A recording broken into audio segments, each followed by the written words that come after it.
Akira critique manga. Ohayou gozaimasu, bienvenue dans cette nouvelle vidéo. Aujourd'hui pour cet épisode 25, nous allons parler d'un titan, d'un monstre, d'une magnificence dans le monde du manga. Nous allons parler de Fairy Tail. Yes, on va parler de Hiro Mashima Sensei. Une deuxième vidéo sur une de ses créations en 2020, si je ne me trompe pas. Fairy Tail est composé de 63 tomes, mais son univers ne s'arrête pas là. Nous avons encore Fairy Tail Blue Mistral en 4 volumes, Fairy Tail Ice Trail en 2 tomes, Fairy Girl terminé en 4 volumes, le one-shot Fairy Tail 0, Fairy Tail Side Stories composé de 3 volumes, Fairy Tail 100 Years Quest actuellement paru avec 5 tomes. Ici nous n'allons pas parler des films, de l'animé, parce que l'univers est colossal, donc on va s'attarder vraiment sur le manga.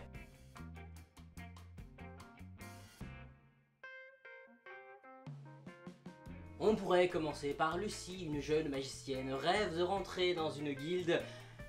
Non, on va éviter de rentrer vraiment dans le cliché de l'introduction. L'histoire parle principalement donc de la guilde Fairy Tail avec comme personnage principal Natsu et ses compagnons.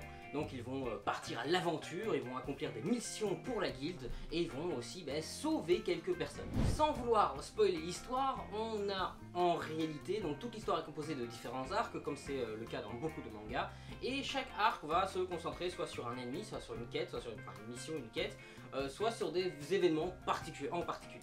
En gros, si vous voulez, on a différents événements répartis sur l'histoire. En passant par des guerres de guildes, des ennemis badass avec des événements au centre même de la guilde, c'est déjà très complet. Il y a aussi des flashbacks ultra intenses, mais on va en apprendre beaucoup sur les dragons au fur et à mesure de l'histoire. Et vous comprendrez que cela a un impact assez important sur l'univers de Fairy Tail.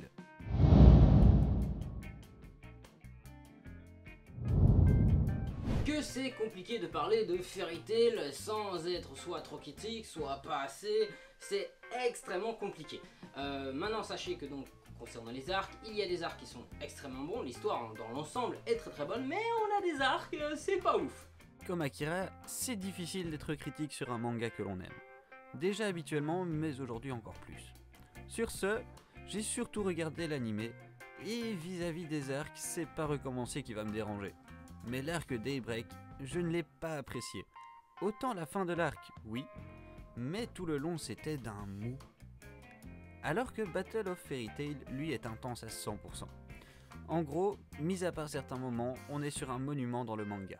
Et je vous le recommande pour l'histoire, mais aussi pour le style de Hiro Mashima au dessin. Pour cette vidéo, j'ai relu tous les mangas. Alors, j'ai énormément de mal à faire réellement une critique sur le manga sans devoir en réalité spoil toute l'histoire ou spoil des parties. C'est pour ça que je suis surtout sur la critique de l'univers. Donc pour moi, ce qui était extrêmement compliqué là maintenant, c'est de relire le manga depuis le début. Pourquoi? Parce que le début, on est vraiment au début de l'histoire, on n'a pas le level up des personnages, on n'a pas tous les compagnons.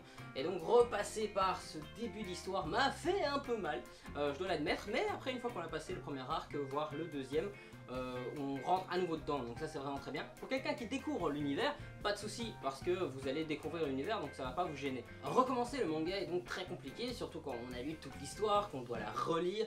Maintenant il y a des one-shots, il y a des séries à part, composées de différentes séries, comme Killer vous l'a dit au début de la vidéo.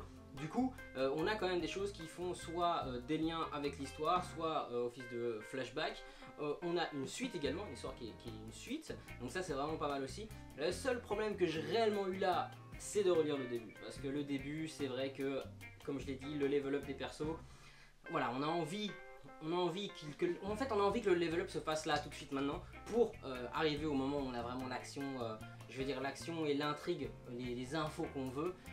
Du coup c'est pour quelqu'un qui l'a déjà lu. Si vous le découvrez, vous n'aurez pas ce problème là, vous allez rentrer dedans direct et vous allez avoir envie de foncer et de justement connaître ces intrigues.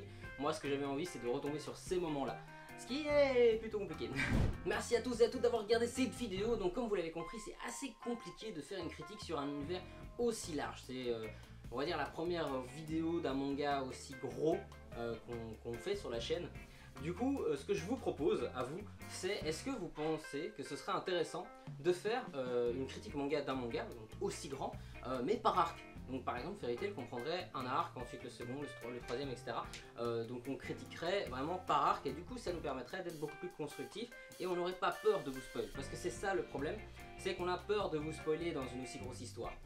Donc ma proposition, si ça vous intéresse, ce sera pas pour tout de suite, mais qu'on choisisse un manga qui est assez grand et qu'on va se concentrer donc sur la critique de l'arc numéro 1 et ainsi de suite, où du coup on n'aura pas du tout de problème de spoil puisque vous ne regarderez pas la critique de l'arc 2 si vous n'avez pas lu l'arc 1. Donc voilà, ainsi de suite.